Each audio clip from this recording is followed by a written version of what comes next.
미국의 작가인 댄 브라운의 소설 다빈치 코드가 있는데요. 2003년도에 출판되어서 4천만 부가 팔려서 그때 베스트셀러가 되었고, 뿐만 아니라 이 소설로 영화가 만들어져서 상영되었습니다. 이 다빈치 코드는 이 역사적인 사실이나 성경적인 사실에 근거한 것이 아닙니다. 단지 작가의 문학적인 상상력에 의해서 만든 소설이고, 또 흥행 위주의 상업성을 목적으로 하는 그러한 목적으로 제작된 영화입니다.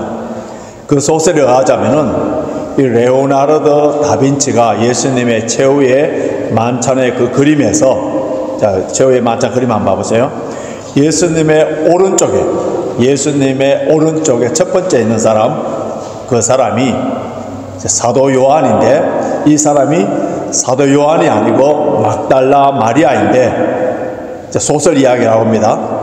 예수님과 이 막달라 마리아가 결혼하여서 딸을 낳았는데, 그 딸의 후손들이 지금 유럽에서 생존하고 있으며 그 비밀이 계속 유지되고 있다, 그렇게 주장을 했습니다. 다빈치가 그렸던 이 최후의 만찬 그림은 예수님께서 6월절 날, 이 마지막 6월절 날 만찬을 하실 때에, 그때 너희 중에 한 사람이 나를 팔리라, 이런 말씀을 하실 때에 제자들의 반응하는 내용의 그림이에요. 자, 똑같은 그림을 보는데도 어떤 사람들은 가운데에 계신 예수님, 그것이 크게 또 먼저 보이는 사람이 있는가 하면요, 또 어떤 사람은 다음 그림 한번 보여주십시오. 이 돈 주머니를 가지고 있는 가룟 유다, 예수님을 기준해서 오른쪽에 세 번째, 주황색 옷을 입고 주머니를 가지고 있죠. 그리고 그 앞에 소금통이 이렇게 넘어져 있는, 그것을 크게 관심 있게 보는 사람이 있는가 하면은, 또 어떤 사람은 예수님 바로 오른편에 있는 사도 요한을 초점에 맞추는 그런 사람이 있습니다. 그런데 이 댄 브라운은 예수님의 오른편 첫 번째 있는 그 사람이 사도 요한이 아니라는 거예요. 막달라 마리아라는 거예요. 그래서 예수님과 마리아를 이어지는 선이 있는데, 그 선이 M자형으로 이루어져 있는데, 이 M자형이 바로 비밀 코드라는 거예요. 비밀 코드인데 그것이 뭐냐 하면은 막달라 마리아라는, 또 결혼이 나는 그 M자의 이니셜이다, 이렇게 주장을 했습니다. 성경에도 기독교의 전통과 역사에도 없는 상상력을 동원하는 그러한 소설을 지었는데, 그런데 많은 사람들이 성경이나 이 진리의 관심보다는 이런 소설이나 상상력에 의한 영화나 이런 것들을 굉장히 좋아하는 거예요. 근데 다빈치 코드라는 이 소설을 통해서 우리가 하나 교훈을 얻을 수 있는데, 똑같은 그림을 보더라도 사람들의 상상력에 의해서 다양한 반응들이 나타난다는 거예요. 하나님의 말씀인 성경도 어떻게 읽고 해석하느냐에 따라서 이상한 소설로 전락시키는 사람이 있는가 하면은 이단이 나오고 사이비 종교들이 나온다는 거예요. 오늘 우리가 읽은, 원래는 다 다음 주에 우리가 본문을 봐야 됩니다만은 이제 우리 성찬식을 하기 때문에 이 본문을 땡겨서 보는데요, 이 최후의 만찬에 관한 해석도 아주 다양합니다. 마치 다빈치 코드의 소설처럼 상상력을 동원하는 그런 해석도 있어요. 그 대표적인 것이 화채설이에요. 화채설은 앞에 화면을 보면 영어로 되어 있는데요, 로마 가톨릭에서 오늘까지 주장하는 설인데, 오늘 우리가 떡을 떼며 이 포도주를 먹고 마실 때에, 그때에 사제가 축사하는 순간 이것이 실제로 예수님의 살과 예수님의 피로 바뀐다고 믿는 거예요. 그런데 이것을 믿지 못하는 사람들은 이 성찬에 참여할 수 없고, 또 이 사실을 부인하는 사람들에 대해서는 저주까지 해버리는 거예요. 주일날 성당이나 아니면 이 앵글리칸 교회 신부들을 보십시오. 얼굴이 붉게 되어 있습니다. 여기에 남은 포도주, 예수님의 피로 바뀌었기 때문에 이것을 그냥 뿌려져서는 안 된다 해서 신부가 다 닦아 마시는, 그래서 주일마다 취해 있는 그런 모습들을 볼 수 있는데요. 다빈치 코드와 같은 이런 소설과 같은 이런 화채설이 오늘날 가톨릭 성당에서 앵글리칸 교회에서 그대로 집행되고 있는 거예요. 이 화채설을 반대하여서 나온 이론이 공제설인데요. 이거는 이제 마틴 루터가 주장했는데 뭐라 했냐면, 빵과 포도주가 실제로 예수님의 몸으로 바뀌는 것은 아니지만은 그리스도의 몸과 피가 눈에 보이는 성물, 이 빵과 포도주 안에 그리고 성물과 함께 있다, 이렇게 주장을 했습니다. 이것을 반대해서 저빙글리라는 그런 신학자는 빵과 포도주는 주님의 죽으심에 대한 상징적이다, 그냥 단순히 상징이다, 이렇게 주장을 했고요. 그러나 칼빈과 우리 개혁주의 교회에서는 영적 임재설을 믿습니다. 영적 임재설. 이 빵과 포도주는 성찬식 때 어떤 화학적인 반응이 일어나는 것은 아니지만은, 그러나 주님의 몸과 피를 상징하지만은 영적으로 예수님께서 성령으로 말미암아 함께 이곳에 임재하고 계신다. 그래서 성령을 통해서 믿음으로 받아들이면은 예수 그리스도의 피와 살을 먹는 그 효력이 동일하게 나타난다. 그래서 영적 임재설을 다른 말로 효력설이다, 이렇게 표현합니다. 우리는 영적 임재설을 믿고 성찬에 참여하기 때문에 이 성찬을 통하여서 큰 은혜를 받게 되는 거예요. 자, 똑같은 하나님의 말씀을 해석하는 데 있어서 마치 다빈치 코드와 같은 소설이 나오는가 하면은 미신적인 화채설이 나오기도 하고 이단이 나오기도 하고 사이비가 나오는 것을 볼 때에 성령으로 기록된 하나님의 이 말씀, 지혜와 계시의 정신으로 올바르게 해석하지 않는다면은 마치 소설을 쓰는 것처럼 그렇게 상상력을 동원하는 거예요. 그렇기 때문에 우리는 하나님의 말씀을 볼 때에, 우리가 구역을 통해서 하나님의 말씀을 공부할 때에 성령의 조명 아래서 바르게 해석하고 바르게 생활을 적용해 나갈 때에 이 말씀의 능력을 체험하게 되고, 그 말씀을 통하여 우리 혼과 영과 및 관절과 골수를 찔러 쪼개어서 하나님의 사람으로 온전케 되는 놀라운 그 능력의 말씀이에요. 오늘 이 시간에 우리 믿음의 공동체에게 주시는 이 본문의 말씀을 통해서 우리에게 주시는 교훈이 무엇인지, 그리고 오늘 성찬에 참여하는 자로서 우리가 어떻게 살아야 될 것인지 그것을 깨닫는 그런 시간이 되기를 원합니다. 예수님께서 제자들과 유월절 음식을 잡수시기를 원했었어요. 제 예수님의 공생애의 마지막 유월절 음식, 그것을 드신 것을 최후의 만찬, 라스트 수퍼 하기도 하고, 또 홀리 커뮤니온, 또 주님의 만찬, 로즈 수퍼, 또 이것이 우리가 감사하는 의미에서 참여한 데에서 유카리스트, 이렇게 표현하는데요. 주님이 빵과 포도주를 나눠주시면서 주님의 죽으심에 대해서 말씀하셨습니다. 제자들에게 빵을 떼어 나누어 주시면서 나의 몸이 이렇게 찢어진다는 것, 십자가에서 피를 흘리고 죽고, 그리고 내가 피가 흘린 이 포도주를 주시면서 나의 피가 흘려 죽을 것이다 라는 것을 그림언어로, 행동언어로 보여주신 거예요. 그렇기 때문에 이 성찬은 이 여러 가지 이렇게 단어들이 있는 것처럼 어떻게 참석해야 되냐 하면은 감사함으로, 주님께서 날 위하여 죽으시고 내 죄를 사하여 주셨기 때문에 감사함으로, 그리고 이 성찬은 그리스도 나와 홀리 커뮤니온 하나가 된, 연합된 것을, 그리고 주님의 죽으심에 대해서 기억함으로, 그리고 성찬은 또 성도가 하나인 것을 성도의 교제로 하나님의 식사로 참여하는 것이기 때문에 이 성찬식은 얼마나 은혜로 얼마나 거룩하며 얼마나 큰 능력이 있는 그런 의식인가를 우리는 깨닫게 됩니다. 주님께서 왜 십자가에 죽으셔야만 되는지, 어린 양으로 왜 돌아가셔야 되는지 그 이유를 28절에 말씀하셨습니다. 자, 28절 같이 읽겠습니다. 시작. 이것은 죄사함을 얻게 하려고 많은 사람을 위하여 흘리는 바 나의 피 곧 언약의 피니라. 많은 사람들을 구원하시기 위하여서 대신 대표로 죽은 죽음이라는 거예요.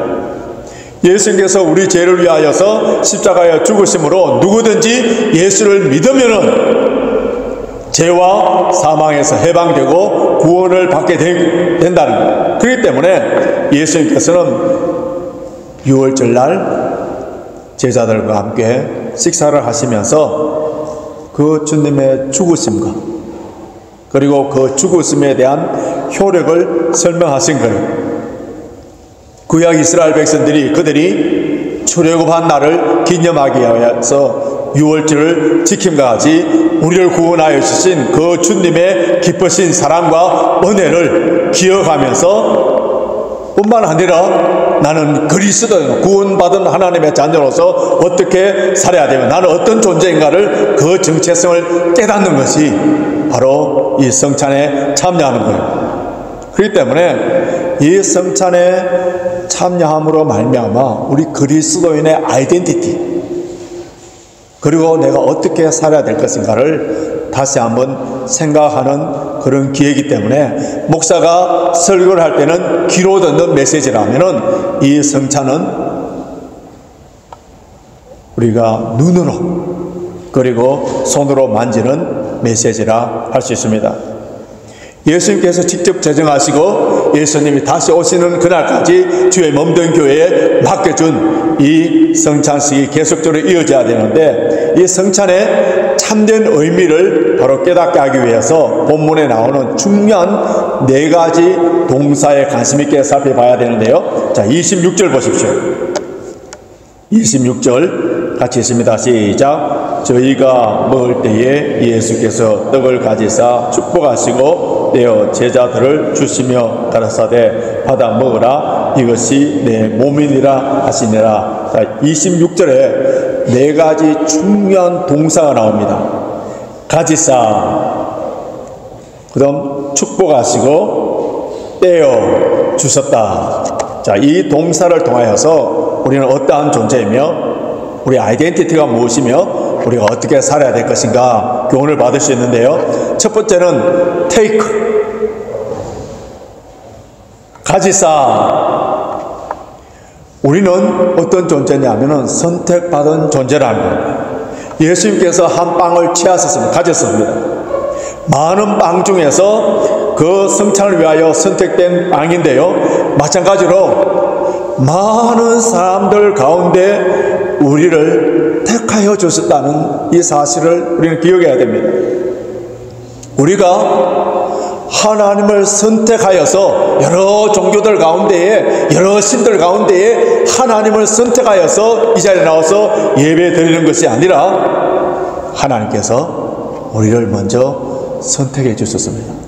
이 사실을 사도 바울은 에베소서 1장 4절에서 5절에 기록했는데 언제 우리를 선택해 주셨는지 자 같이 읽겠습니다. 에베소서 1장 4절에서 5절 시작. 곧 창세전에 그리스도 안에서 우리를 택하사 우리로 사랑 안에서 그 앞에 거룩하고 흠이 없게 하시려고 그 기쁘신 뜻대로 우리를 예정하사 예수 그리스도로 말미암아 자기 아들들이 되게 하셨으니 창세 전에 우리를 선택하셨다는 것. 우리를 선택하실 때에 마지 못해서 그냥 선택하신 것이 아니라 기쁘신 뜻대로 기뻐하면서 선택하셨다는 것. 우리를 사랑의 대상으로 선택했다는 것. 하나님께서 우리를 선택하실 때에 우리가 똑똑하고 잘나고 돈이 많아서 성품이 좋아서 좋은 일을 많이 했기 때문에 아니라 창세 전에 온 우주 만물이 창조되기 전에, 내가 태어나기 전에 하나님께서 우리를 사랑하셔서 선택하셨다는 거예요. 하나님의 주권적인 선택이 뭡니까? 신비예요. 기적이에요. 사랑이에요. 이것에 대해서 감사하며 이 사실을 잊어버리지 않는 것이 바로 이 성찬식이에요. 이 성찬식을 행할 때마다 우리가 반드시 기억해야 되는 것은 우리는 선택받은 자다. 창세 전부터 하나님께서 나를 선택하여 준 그러한 존귀한 자다. 하나님의 특별한 사랑을 받은 자다라는 것을 잊지 않아야 돼요. 이 사실 때문에 이거 하나만으로도 우리는 기뻐하며 감사하며 죽을 때까지, 호흡이 있는 그 순간까지 찬양해야 될 제목이다. 왜 우리가 행복해야 되고, 왜 감사해야 되고, 왜 예배를 드려야 되느냐? 우리를 선택하여 주시고 우리를 사랑하여 주시고 그 하나님의 은혜에 대해서 감사하며 찬양합니다. 둘째는 블레스입니다. 우리는 하나님의 축복받은 사람인데요, 예수님께서 떡을 취하셔서 축복하셨다 했는데 우리를 선택하신 이유, 요즘 캄보디아에 많은 우리 젊은이들이 가서 선택되어서 뽑혀서 가서 시체가 되고 오고 야단이지 않습니까? 근데 우리를 선택하신 이유가 무엇이냐 하면은 우리를 축복하시기 위하여. 이미 우리는 복을 받은 사람이에요. 우리는 이미 축복의 통로가 된 사람. 우리의 존재, 우리가 살아있는 그 존재 그 자체가 아름다우며 다른 사람에게 축복의 통로로 하나님께서 이미 만들어 주셨다는 거예요. 그렇기 때문에 우리는 주의 이름으로 사람들을 축복할 수 있는 그런 사람들이에요. 그렇기 때문에 절대로 저와 여러분들은 남에 대해서 저주나 비방하는 이런 사람들이 되지 않아야 돼요. 옆 사람에게 예수 그리스도 이름으로 축복합니다 말해 보십시오. 옆 사람에게요, 예수 그리스도 이름으로 축복합니다. 예수 그리스도 이름으로 축복합니다. 여러분, 남에게 이렇게 축복을 빌 때 벌써 그 사람은 축복을 받는 거예요. 이번 한 주간에도 누구를 만나든지, 외국 사람 만나든지, God bless you, God bless you 이렇게 축복을 선포할 때에 그 사람만 복 받는 것이 아니라 우리도 복을 받게 됩니다. 세 번째는 브레이크인데요, 우리가 깨어져야 하는 존재입니다. 예수님께서 떡을 떼어서 제자들에게 나눠주는데 그 떼어서 나눠줬다라는 이 말은요, 우리는 선택받고 축복받은 존재로서 멈춰서는 안 됩니다. 하나님의 사람으로서 살기 위해서는 자신이 깨뜨려져야 됩니다. 지난 주일에 우리 옥합을 깨뜨려서 예수님의 머리에 붙는 그 여인에 관한 말씀을 살펴보지 않았습니까? 과거에는 그 옥합 안에 향유를 부어서 다 밀봉되어 있었습니다. 근데 그것이 서임받기 위해서는 깨뜨려져야 되듯이 우리 자신도 서임받기 위해서는 자신이 깨어지는 그런 역사가 있어야 됩니다. 예수님은 십자가상에서 자신의 몸이 브로큰된 걸 우리 죄를 위하여 채찍에 맞으시고 피를 흘리시며 창에 찔려서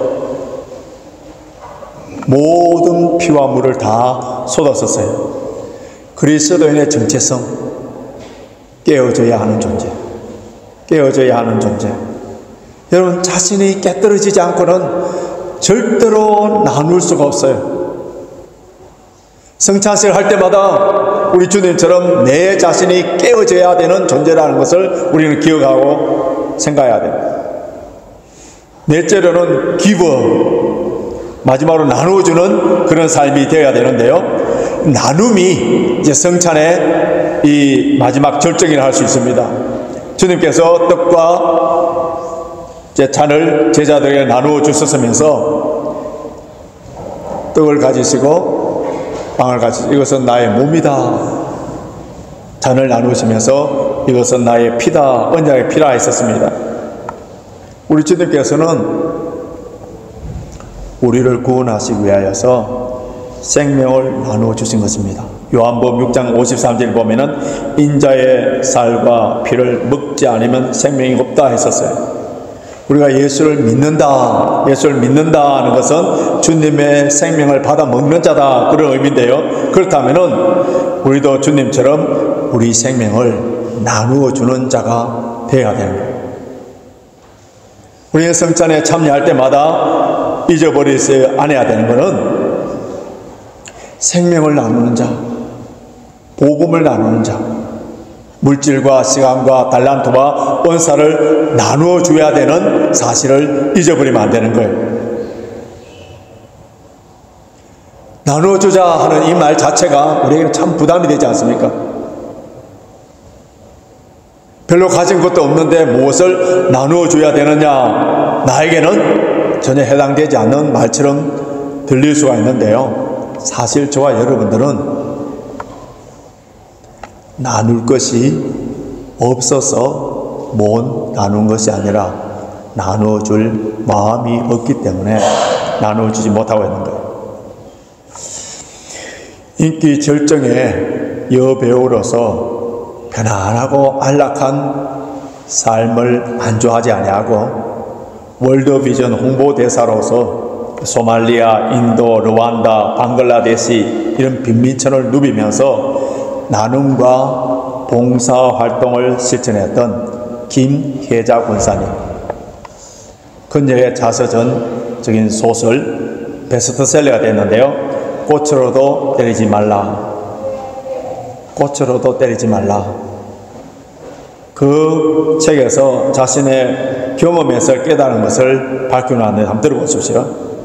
나는 슬픔의 유일한 치료제는 나눔이며 이 사랑의 나눔이야말로 어떤 전쟁과 죽음보다 더 강하다는 걸 나는 믿습니다.